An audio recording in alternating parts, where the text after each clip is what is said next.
Welcome to this Concept Explainer, brought to you by CBSE Scolab of profsam.com, that is profsam.com. இன்னைக்கு நாம unit 10 wave ஆப்டிக்ஸ்ல இருந்து coherent and incoherent addition of waves டாபிக்கை ரொம்ப ஆழமா ஆனா ரொம்ப சிம்பிளா பார்க்க போறோம்.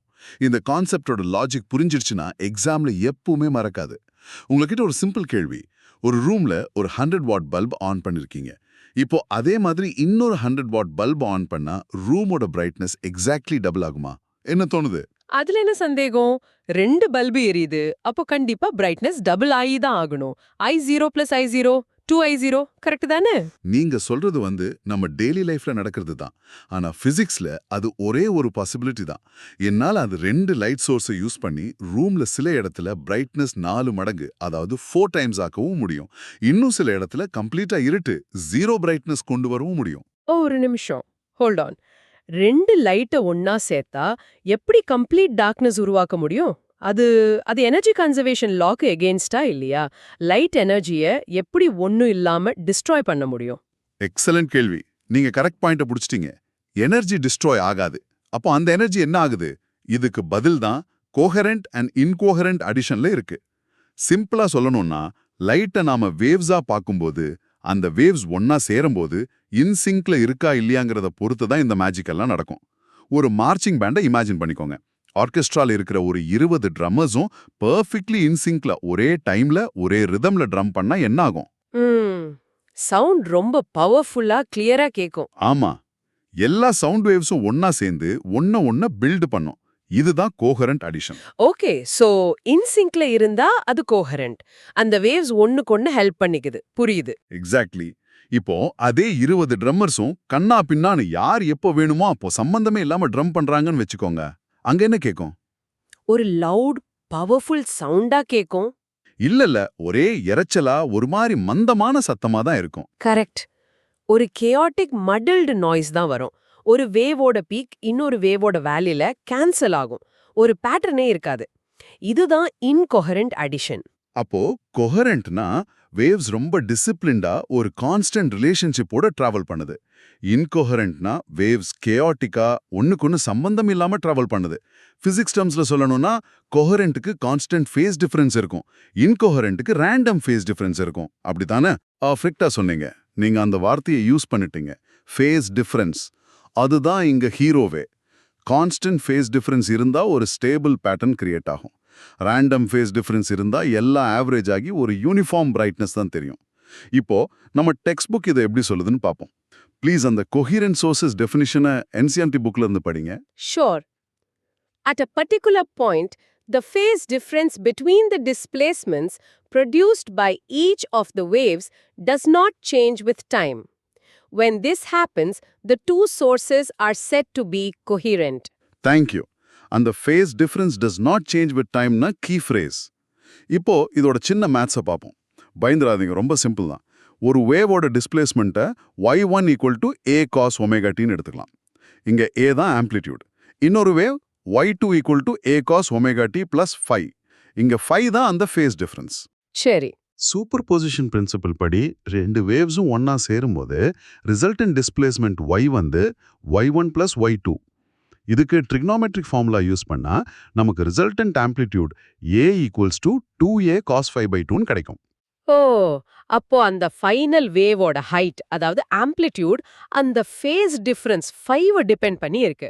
எக்ஸாக்ட்லி, அதுதான் பாயிண்டே. And intensity is proportional to amplitude square, அதாவது I proportional to a square. So resultant intensity I = 4I0 cos square phi/2 ஆகும். இங்க I0 ஒரு சிங்கிள் சோர்ஸோட இன்டென்சிட்டி. இப்போ நீங்க கேட்டீங்கல்ல எப்படி டார்க் ஆகும்னு, இங்க பாருங்க. கோஹரண்ட் கேஸ்ல இந்த phi கான்ஸ்டன்டா இருக்கும். கேஸ் 1 ரெண்டு வேவ்ஸும் இன் ஃபேஸா வருது, அதாவது phi = 0, 2π, 4π. அப்போ cos phi/2 ஓட வேல்யூ 1 ஆகும். ஸோ I = 4I0 1 ஸ்கொயர், அதாவது 4I0. இதுதான் கன்ஸ்ட்ரக்டிவ் இன்டர்ஃபியரன்ஸ். ரெண்டு லைட் சேர்ந்தா பிரைட்னஸ் 4 மடங்கு ஆகும். Wow, 4I0. கேஸ் 2 ரெண்டு வேவ்ஸும் பெர்ஃபெக்ட்லி அவுட் ஆஃப் ஃபேஸா வருது, அதாவது phi = π, 3π, 5π. அப்போ cos of phi2 ஓட வேல்யூ 0 ஆகும்.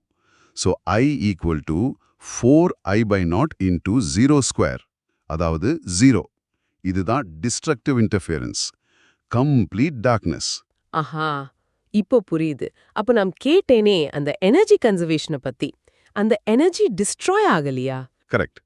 எனர்ஜி டிஸ்ட்ராய் ஆகல, இட் ஜஸ்ட் காட் ரீடிஸ்ட்ரிபியூட்டட். சில இடத்துல டிஸ்ட்ரக்டிவ் இன்டர்ஃபியரன்ஸ் நடந்து டார்க் ஆகுது இல்லையா? ஆமா.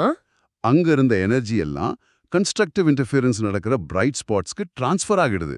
அதனால தான் அந்த பிரைட் ஸ்பாட்ஸ் சூப்பர் பிரைட்டா 4I0 இருக்கு. Total energy is conserved. Wow, that's a beautiful explanation. So energy இடம் மாறி இந்த பேட்டர்னை உருவாக்குது. அப்போ நம்ம ரூம்ல யூஸ் பண்ற 2 பல்புக்கு ஏன் இந்த பேட்டர்ன் வர்றதில்ல? ஏன்னா அவங்க இன்கோஹெரண்ட் சோர்சஸ்.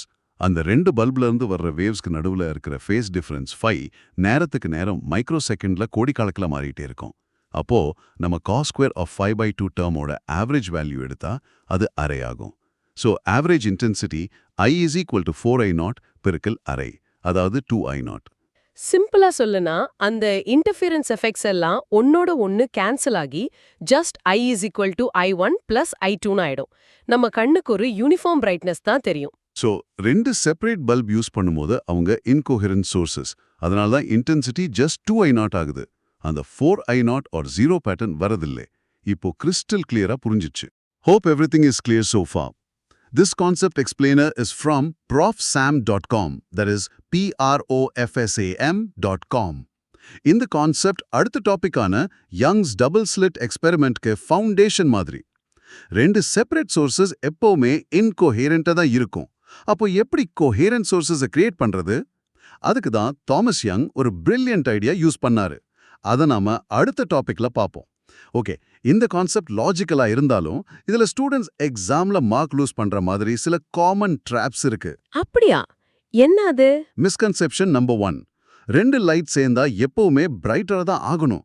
இப்படி நினைக்கிறதுக்கு காரணம் நம்ம டெய்லி லைஃப்ல பார்க்கிறது எல்லாமே இன்கோஹேரண்ட் லைட் தான். ஆமா, நானும் அப்படிதான் நினைச்சேன். Correct idea. கோஹெரண்ட் லைட்டை யூஸ் பண்ணும்போது அந்த வேவ்ஸ் மீட் பண்ற இடத்தை பொறுத்து அதுங்க ஒன்னா சேர்ந்து இன்னும் பிரைட் ஆகலாம், அதாவது கன்ஸ்ட்ரக்டிவ். இல்லைன்னா ஒன்னு கேன்சல் பண்ணி டார்க் ஆகலாம், டிஸ்ட்ரக்டிவ். ஸோ பிரைட்டர் மட்டும்னு நினைக்கிறது தப்பு. ஓ, சரி சரி. ஸோ கோஹெரண்ட்னா பிரைட் அண்ட் டார்க் பேட்டர்ன்ஸ் வரும். இன்கோஹெரண்ட்னா ஜஸ்ட் ஆவரேஜ் பிரைட்னஸ் தான் வரும். Got it. Exactly. Misconception number 2, coherent லைட்னா ரொம்ப strong or powerful light and இன்கோஹெரண்ட்னா வீக் லைட். இதுவும் ஒரு காமன் அசம்ஷன் மாதிரி தான் தெரியுது. ஆமா, ஆனா கரெக்ட் ஐடியா கோஹெரன்ஸ்க்கும் பவருக்கும் டைரக்ட் சம்பந்தம் கிடையாது. கோஹெரன்ஸ்ங்கிறது ஆர்கனைசேஷன் ஆர் டிசிப்ளின். ஒரு டிம் ஆன லேசர் லைட் கூட ஹைலி கோஹெரண்டா இருக்கலாம், ஆனா ஒரு 1000 வாட் சர்ச் லைட் ஹைலி இன்கோஹெரண்டா இருக்கும். புரிஞ்சிடுச்சு. So, coherence is about the quality of organization, not a quantity of light. ஒரு disciplined சின்ன ஆர்மி மாதிரி. Perfect analogy. இப்போ இதை எப்பவுமே ஞாபகம் வச்சுக்க ஒரு சிம்பிள் ஐடியா. ஃபர்ஸ்ட் ஒரு கேட்சி ஃப்ரேஸ். கொஹீரண்ட்னா கான்ஸ்டன்ட் டான்ஸ் ஸ்டெப்ஸ், இன்கொஹீரண்ட்னா ரேண்டம் ஸ்டாம்பிங். ஹஹா, அது நல்லா இருக்கு. Constant dance steps, random stamping. ஒரு குரூப் ஆஃப் டான்சர்ஸ் எல்லாரும் ஒரே மாதிரி கான்ஸ்டன்ட் ஸ்டெப்ஸ் போட்டாங்கன்னா ஒரு பியூட்டிஃபுல் பேட்டர்ன் தெரியும். அதே டான்சர்ஸ் ரேண்டமா குதிச்சாங்கன்னா ஒரு கேயாட்டிக் மூமெண்ட் தான் இருக்கும், பேட்டர்ன் தெரியாது. சரி, இது ஈஸியா மனசுல தங்கும். இன்னொன்னு ஒரு பிசிக்கல் ஜெஸ்டர். உங்க 2 கையும் யூஸ் பண்ணுங்க. ஃபர்ஸ்ட் 2 கையும் ஒன்னா சேர்ந்து சிங்க்ல வேவ் மாதிரி மூவ் பண்ணுங்க. இது கொஹீரண்ட், ஒரு ப்ரெடிக்டபிள் பேட்டர்ன் கிரியேட் பண்ணும். பண்றேன். இப்போ 2 கையும் ரேண்டமா ஒண்ணுக்கொன்னு சம்பந்தம் இல்லாம ஆட்டுங்க. இது இன்கொஹீரண்ட். ஒரு யூனிஃபார்ம் கேயாஸ் தான் இருக்கும், ஒரு ஸ்பெசிபிக் பேட்டர்ன் இருக்காது. Oh yeah, I can actually see the difference when I do it. That's a great memory anchor. So, let's summarize. இந்த டாபிக்ல இருந்து 3 முக்கியமான எக்ஸாம் சேஃப் பாயிண்ட்ஸ். 1, கோஹெரண்ட் வேவ்ஸ்க்கு நடுவுல ஒரு கான்ஸ்டன்ட் ஃபேஸ் டிஃபரன்ஸ் இருக்கும். இன்கோஹெரண்ட் வேவ்ஸ்க்கு நடுவுல டைமோட சேர்ந்து மாறுற ஒரு ரேண்டம் ஃபேஸ் டிஃபரன்ஸ் இருக்கும். சரி. 2, கோஹெரண்ட் வேவ்ஸ் ஒன்னா சேரும்போது இன்டர்ஃபியரன்ஸ் நடக்கும். இது ஸ்டேபிளான பிரைட், அதாவது கன்ஸ்ட்ரக்டிவ், அண்ட் டார்க், அதாவது டிஸ்ட்ரக்டிவ் பேட்டர்ன்ஸை கிரியேட் பண்ணும். 4I0 and 0. Got it. 3, incoherent waves ஒன்னா சேரும்போது அவங்களோட intensities just add up, I1 plus I2. ஒரு யூனிஃபார்ம் பிரைட்னஸ் அதாவது 2I0 தான் கிரியேட் பண்ணும். ஸ்டேபிள் பேட்டர்ன்ஸ்லாம் வராது. And here something to think about. நாம சவுண்ட் வேவ்ஸை யூஸ் பண்ணி நாய்ஸ் கேன்சலிங் ஹெட்ஃபோன்ஸ்ல சத்தத்தை கேன்சல் பண்றோம்ல? ஆமா, அதுவும் டிஸ்ட்ரக்டிவ் இன்டர்ஃபியரன்ஸ் தானே. எக்ஸாக்ட்லி. லைட் வேவ்ஸை யூஸ் பண்ணி லைட்டை கேன்சல் பண்றோம். இதே மாதிரி யூனிவர்ஸ்ல இருக்கிற மற்ற waves, for example gravitational waves, ஒன்னோட ஒன்னு இன்டர்ஃபியர் ஆகி நாம இன்னும் கண்டுபிடிக்காத மாதிரி என்ன பேட்டர்ன்ஸை கிரியேட் பண்ணிட்டு இருக்கலாம்? That's a fascinating thought. It takes this concept from a textbook page to the scale of the entire cosmos. 12th CBSE Physics, Chemistry and Mathsல மேக்ஸிமம் மார்க்ஸ் வாங்க profsam.com-க்கு விசிட் பண்ணுங்க. That is PROF SAM, right? Yes, PROFSAM.com. இன்னொரு கான்செப்டோட அடுத்த ஆடியோல சந்திப்போம். நன்றி.